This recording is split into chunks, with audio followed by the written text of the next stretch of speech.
Last video में हमने biology की डेफिनेशन और उसकी डिवीजन को देखा था। आज हम बात करेंगे ब्रांचेस ऑफ बायोलॉजी के बारे में। बायोलॉजी की ब्रांच में जो यहाँ पर फर्स्ट ब्रांच दी गई है वो है मॉर्फोलॉजी।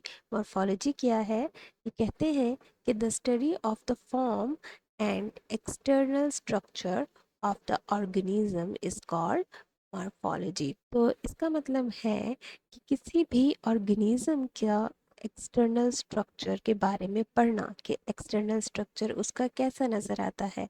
जैसे अगर हम किसी इंसान के एक्सटर्नल स्ट्रक्चर के बारे में बात करें तो अपेरेंटली आपको क्या नज़र आएगा कि एक इंसान के दो हाथ हैं, दो पाँव हैं और एक मुंह नज़र आ रहा होगा। इसी तरह से अगर आप किसी डॉग या कैट को देखेंगे तो उसके आपको चार टांगे और एक दुम नज़र आ रही होगी।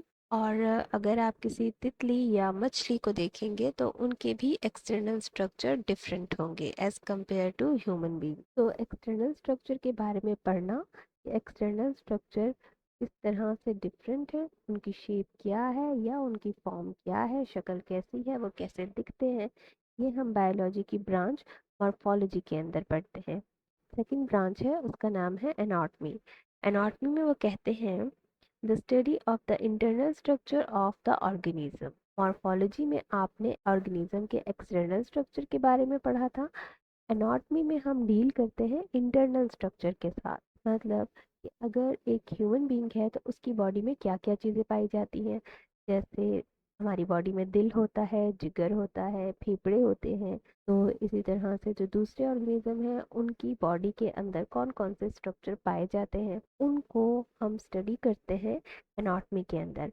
एनाटॉमी का एक और नाम भी है, इसको हम इंटरनल मॉर्फोलॉजी भी कहते हैं। एनाटॉमी के बाद थर्ड ब्रांच है फिजियोलॉजी। अब आपने देखा सबसे पहले था मॉर्फोलॉजी यानी एक्सटर्नल स्ट्रक्चर के बारे में पढ़ना कि एक्सटर्नली एक ऑर्गेनिज्म या जानदार कैसा दिखाई देता है। एनाटॉमी इंटरनल स्ट्रक्चर के बारे में पढ़ना कि उसकी बॉडी के अंदर कौन कौन से ऑर्गन या स्ट्रक्चर पाए जाते हैं या उसका इंटरनल स्ट्रक्चर है कैसा। फिजियोलॉजी में जैसे हम देखेंगे कि डिफरेंट ऑर्गन्स एक ऑर्गेनिज्म के अंदर पाए जाएंगे, जैसे हमारा दिल ऑर्गन कहलाएगा, हमारे फेफड़े भी ऑर्गन कहलाएंगे। अब ये डिफरेंट ऑर्गन्स जो है वो कैसे काम करते हैं, इनके फंक्शंस क्या हैं, ये हम पढ़ते हैं फिजियोलॉजी के अंदर। फोर्थ नंबर पे हमारे पास जो ब्रांच है बायोलॉजी की वो है हिस्टोलॉजी। इसमें ये कहते हैं the microscopic study of tissue of organism is called histology. मतलब कि एक ऑर्गेनिज्म के अंदर टिश्यूज जो पाए जाएंगे उनकी माइक्रोस्कोपिक स्टडी को हम हिस्टोलॉजी कहेंगे। अब टिश्यूज कौन से? ये वो टिश्यूज नहीं है जो हम नॉर्मल अपनी डेली लाइफ में यूज कर रहे होते हैं, बल्कि ये वो टिश्यूज हैं जो कि मिलकर ऑर्गन्स बनाते हैं, जैसे दिल बनाते हैं, जिगर बनाते हैं, फेफड़े बनाते हैं। तो ये टिश्यूज खुद कैसे बनते हैं? डिफरेंट या सेम ग्रुप ऑफ सेल मिलकर टिश्यू बनाते हैं और ये टिश्यूज मिलकर ऑर्गन्स बनाते हैं। फिर इसी तरह से डिफरेंट ऑर्गन्स मिलके एक ऑर्गन सिस्टम बनाते हैं और ऑर्गन सिस्टम से एक ऑर्गेनिज्म बन जाता है। तो हिस्टोलॉजी में हम डील करेंगे टिश्यूज़ के उनकी माइक्रोस्कोपिक स्टडी करना। उसके बाद अगर हम फिफ्थ ब्रांच की बात करें तो फिफ्थ ब्रांच है सेल बायोलॉजी। सेल बायोलॉजी में ये कहते हैं the study of the structure and function of the cell is called cell biology. मतलब कि सेल के बारे में पढ़ना कि सेल का स्ट्रक्चर कैसा है और वो किस तरह से काम करता है, ये सब हम किस में पढ़ेंगे? सेल बायोलॉजी में। नेक्स्ट ब्रांच है जेनेटिक्स। आपको नाम से ही अंदाजा हो जाएगा, जीन। तो जीन के बारे में आप जितना भी पढ़ोगे वो आप इसमें पढ़ सकते हो जेनेटिक्स के। Study of gene heredity in organism is called genetics.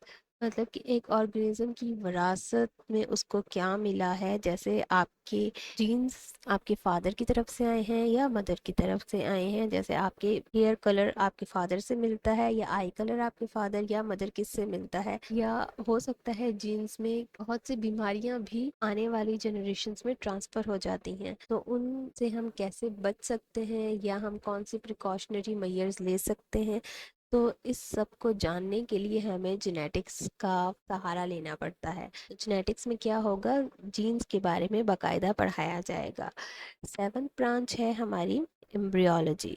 हम क्या पढ़ते हैं? It is a study of the developmental stages of an organism from egg to the formation of a new organism is called embryology. एक egg से new organism बनने के दौरान जितने भी डेवलपमेंटल स्टेजेस आए हैं, वो डेवलपमेंटल स्टेजेस कौन कौन से हैं और वो कैसे कैसे एक एग एक नए ऑर्गेनिज्म में कन्वर्ट हुआ। जैसे आप देखते हो ये चूजे निकल आते हैं अंडों से, तो वो प्रोसेस क्या था कि वो एक अंडा एक चूजे में कन्वर्ट हो गया, वो हम एम्ब्रियोलॉजी की ब्रांच के अंदर स्टडी करते हैं। एट्थ हमारी ब्रांच है प्लेंटोलॉजी।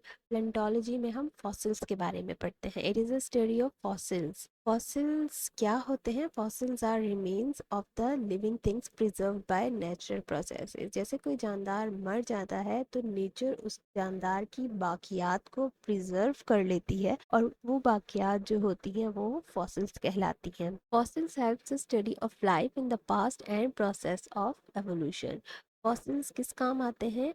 हमें पता चलता है कि पुराने ज़मानों में ज़िंदगी कैसी थी और किस तरह से लाइफ इवॉल्व हुई है, क्या एवोल्यूशन आया है और वो किस किस ज़रिए से होती हुई लाइफ हम तक पहुंची है, वो कैसे प्रोसीड हुई, ये सब हम फॉसिल्स की मदद से ही जान पाते हैं।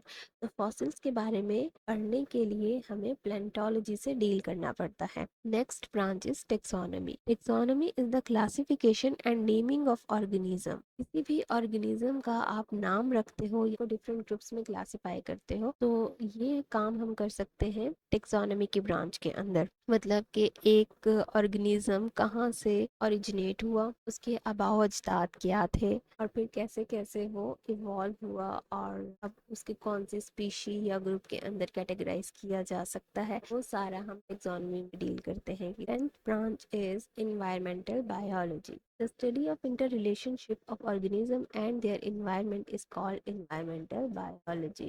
एक ऑर्गेनिज्म का अपने इन्वायरमेंट के साथ कैसा रिलेशनशिप है, इसके बारे में पढ़ने के लिए हम एनवायरमेंटल बायोलॉजी से डील करते हैं। इन्वायरमेंटल बायोलॉजी को इकोलॉजी भी कहा जाता है। 11th ब्रांच है सोशियो बायोलॉजी। सोशियो बायोलॉजी नाम से ही जाहिर है सोशियो सोशल से रिलेटेड कुछ होगा और बायोलॉजी आपको पता है स्टडी ऑफ लाइफ। तो सोशल स्टडी ऑफ लाइफ देखते हैं इसमें ये क्या कहते हैं। ये कहते हैं कि the study of social behaviour of the insect और animals that make society, for example ants और सोशल बायोलॉजी। मतलब किसी भी इंसेक्ट या जानवर का सोसाइटीज के साथ बिहेवियर कैसा है, तो इसके बारे में जानने के लिए हम सोशल बायोलॉजी से डील करते हैं। और इसकी एग्जांपल में उन्होंने दिया हुआ है आंट्स, चूंटियाँ, हनी बी, शहद की मक्खियाँ। इनके बारे में पढ़ते हैं हम सोशल बायोलॉजी में कि मतलब ये अपने इन्वायरमेंट अपनी सोसाइटीज़ में किस तरह से रहती हैं और इनका वहाँ पे क्या बिहेवियर होता है। Next branch is parasitology.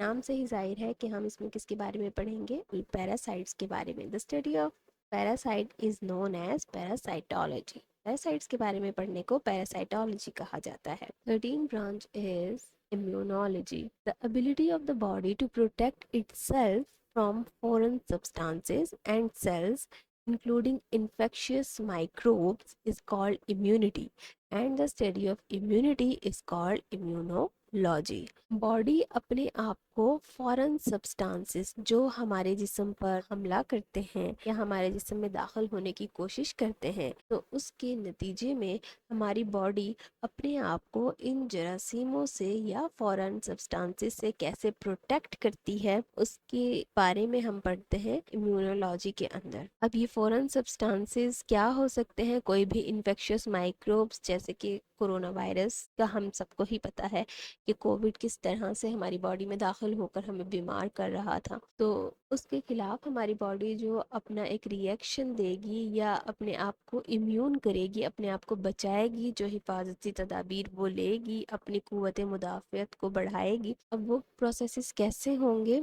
वो हम पढ़ेंगे या जान सकेंगे इम्यूनोलॉजी के अंदर। Next branch is entomology.